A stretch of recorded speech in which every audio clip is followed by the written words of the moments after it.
కృత్రిమ వజ్రాలు. వీటి మనం ల్యాబ్ గ్రోన్ డైమండ్స్ అని, ఎథికల్ ఇంకా ఎకో ఫ్రెండ్లీ డైమండ్స్ అని కూడా అంటారు. మరి ఇవి నకిలీవా అంటే కానే కాదు, క్వాలిటీలో ఒరిజినల్ డైమండ్స్కి సమానంగా ఉంటాయి. ఇండియన్ గవర్నమెంట్ ఎందుకు వీటిని సపోర్ట్ చేస్తుంది, వీటిని ఎలా తయారు చేస్తారు, ఒరిజినల్ ఉండగా ఇవి ఎందుకు అవసరం, వివరాల్లోకి వెళ్లే ముందు మా ఛానల్ని సబ్స్క్రైబ్ చేసుకొని సపోర్ట్ చేయండి. ఒరిజినల్ ఉండగా ఇవి ఎందుకు అవసరం? సహజంగా వజ్రాలు భూమి లోపల కొన్ని సంవత్సరాల పాటు రసాయనిక చర్యల వల్ల ఏర్పడతాయి. ఒక్కో వజ్రం వయసు 2 బిలియన్ సంవత్సరాల వరకు ఉంటుంది. ఇంకా ఇవి భూమి లోపల ప్రాంతాన్ని బట్టి దాదాపుగా 200 కిలోమీటర్ల లోతులో ఉంటాయి. వీటిని బయటకు తీయాలంటే కొన్ని వేల ఎకరాల్లో మైనింగ్ చేయాలి.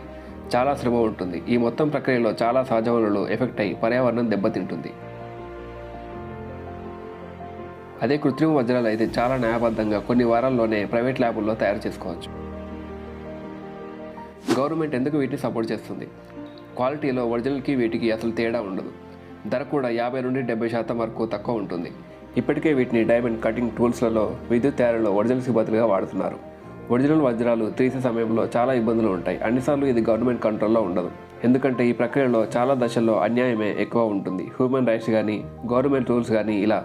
అందుకే మన గవర్నమెంట్ వీటిని తయారీని సపోర్ట్ చేస్తూ సబ్సిడీలు కూడా ఇస్తుంది.